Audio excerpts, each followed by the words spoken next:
Okay, hello everyone, I'm Gaspachian, and I would say I'm still Gaspachian because I have been trying to do this forever. What we're looking at here is that we just went for that Mun flyby, and of course we still are asked to actually return to Kerbin from a flyby of the Mun. So, can you guess if I've done that already? Yeah. Can you guess if I've done it 3 times? Absolutely. Problem is, every time I do it, well, let's just say I transitioned from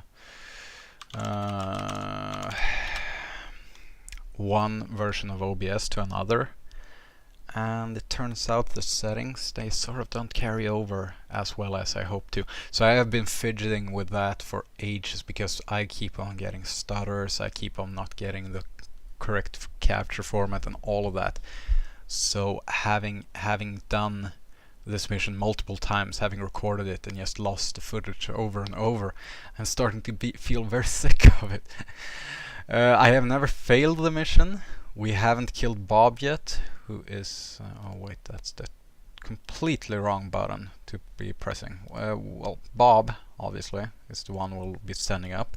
We have a lot of experiments on board. This is pretty much like the fusion between our basic orbital rocket that just went into orbit and back, which, if you remember, lost the temperature, the thermometer, on its way down, and basically the first stage of our flyby probe launcher, and we just fused those together and got something that sort of worked.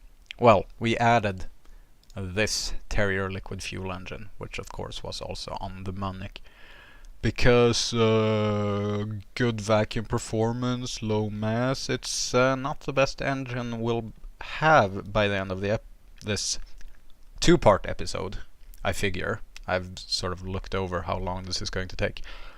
But we'll be using this. One thing I know I haven't done here is set up the flow priority and to sort of give us this static stability that we so want. Last episode I mentioned that thing about fuel tanks and stuff being arranged in a certain manner. Well, it turns out I was just referencing the space shuttle, which is sort of like the one craft people like to write a lot about the engineering behind it, because of obviously a lot of government money was spent getting that. Well, not my government, so I shouldn't care. Well, my government has paid for ESA, who sent a Swedish astronaut on board the space shuttle, and Soyuz, same astronaut went up twice. Well, okay, that's neither here nor there. We're not going to the ISS in a space shuttle, we're going past the Mun, and we're going to do it with something a bit more economic, right? This doesn't cost a whole lot, this costs like nothing. It looks sort of like what you'd see your average Yo use for low Kerbin orbit missions. Turns out, alright, because I have unlocked this 3 times by now, I should have it. Okay, there we go. Yeah, if I kill an astronaut, I'm not reverting to one of these saves. Just as a reminder, if I kill the recording, however, we're absolutely reverting. Yeah, we're bringing Bob. We don't have SAS. This is going to be fine for that. We'll just go. We don't have to wait for a launch window or anything. We're heading to the Mun, which is in an equatorial orbit. Why can we get away with such a small rocket? Well, we have done a lot of mass savings here. We're obviously bringing along a scientist, so we only need to have one set of experiments. Other than that, we're also ignoring bringing along a heat shield. And I'll show you a re-entry profile that works for this pod. And remember, this is the most sensitive pod we have, short of the plane cockpits. So the 3-man pod is more resilient. The spaceplane parts are more resilient. Basically, if it works with this pod, it works with pretty much any other setup you might have as well, assuming you don't end up in some sort of configuration that is detrimental to your well-being, such as just pancaking into the floor or whatever. If you end up being statically stable and just nosing into the airflow and yeah, have a very high ballistic coefficient, so you just don't slow down, then yes, you could end up in some sort of regime where you die. But that's not going to happen to us. Anyways, now we're no longer stable because those fins were keeping us stable.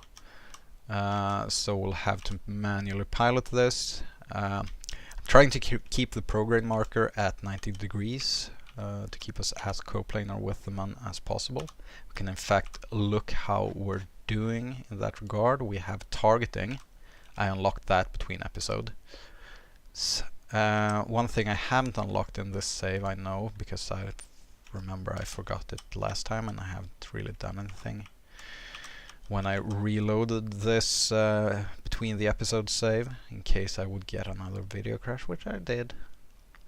I didn't get so much as a crash, but you can see in the Reddit challenge video how the recording was way choppy and stuff, and it's just Byzantine trying to figure out why certain settings would work and why certain settings wouldn't. But I think I've got it working now. At least the test footage I shot earlier did sort of work. Yeah. We'll grab these samples. Do we have both of these? I assume we do. Do we have the crew report? I assume we do as well. We won't have an EVA report because we cannot disembark, because we haven't unlocked the ability to do so by buying the upgrade for the astronaut complex. So that should be on our to-do list. But before we go back into the Space Center and fix that little issue, which we can afford, which we could have afforded even if we weren't playing with nice unlock costs, we want to be in a stable orbit, is what I'm trying to get at. So let's see, descending nodes, so we should ascend a bit, which means going towards the lower numbers. We do that. Our apoapse is falling behind us, so we burn up a bit, and then we cut the thrust when we're sort of circular. I don't care more than that. And then we have enough fuel to get to the Mun. Now, before we do that, of course, we're going to unlock the ability to get Bob out of his seat, which is going to be very nice, because that means we're going to get a lot of science, such as... Do we have the crew report? I assume we do, because we did a crewed orbital mission. We don't have that because that burned up on our re-entry. We don't have the EVA, of course, because this is the first time we're doing a space EVA, and that gives us more money, and this will sort of end up on our running total. That was stupid. Oops. Yeah, collect data and restore. We're going to collect data and restore, and then we're going to run that again, and we're going to keep that data, we're going to collect that and restore. We're going to take that data, and that data we didn't have any of, so we're going to board, we're going to time warp.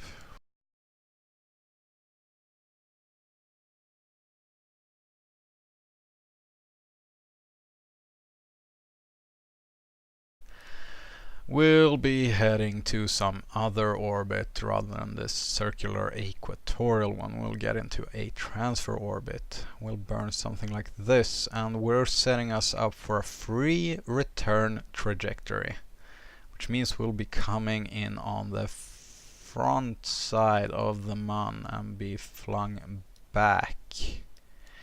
And we'll also sort of adjust our inclination a bit, so that doesn't happen where we get flung out into sort of a polar orbit. And then we'll play around with the maneuver nodes and see what we can get. And I assume we're going to be almost there, yeah? That was pretty close. Let's get back here. Let's actually aim at Kerbin, because that makes more sense in my mind. And where do we want to be? This is looking good. Let's see here. That's 23 kilometers, and that's very close to what we want. We want there. So now we have a free return trajectory. Yay! How do you think about a free return trajectory for those who don't know? From its frame of reference, we're coming in here, we're leaving that way. You can imagine that if the Mun is over here, which it will be, we'll be flung out this way. Like this way is going to be that way. So that means that we sort of cancel out our relative motion to Kerbin. If we're coming out in the other way, it would deflect us that way, which would be that way. So then our resulting vector would be the Moon's orbit around the primary plus our exit vector, and that would be that vector plus that vector, so that would be some vector heading out that way. Now it's still going to be the Moon's motion vector plus our exit vector, but the Moon's vector of motion is going to be that way, and our vector is going to be that way. And then if you add those, well, then you get sort of this vector here, where we're heading down here, and it's not going to have a significant magnitude, let's say, because they sort of cancel out. So we'll be heading this way slowly, which means falling down and gently scraping the atmosphere. Fantastic. So that's a free return trajectory. That's something we want to be on.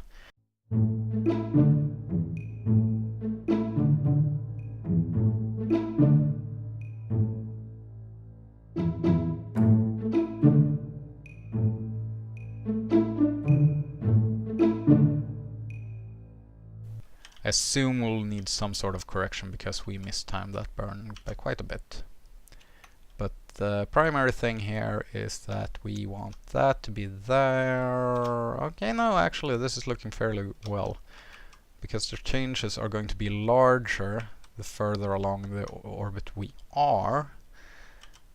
So we want to not have this change by a couple of kilometers, just 1 or 2 maybe. But we want this to go down a couple of kilometers, which it will, without altering that too much. Because you can sort of imagine our changes here to our orbit being compounded the longer we go. Like if we move to the side at 1 meter per second, well then after say 10,000 seconds we have moved 10,000 meters to the side relative to what we would otherwise. So the further along your your trajectory you are, the more a change has had time to act upon you. So what little changes we would see here would be way greater after we have sort of come out of the sphere of influence and moved back here, because this is several hours later. So this is in 10 hours and that's in 5 hours. So well, on average, barring any other effects that orbital mechanics bring up on you, the changes ought to be double in magnitude on the Kerbin periaps to the Mun periaps as we adjust here. Yeah, that's a good rule of thumb. It doesn't actually hold up necessarily in all cases. Anyways, I think that's where we'll leave it for now, and you'll have to check in tomorrow to see if we make it back in safely. There's lots of science spam to be done, but we'll see more of that too tomorrow. I've been Gaspachian, and I'll see you then.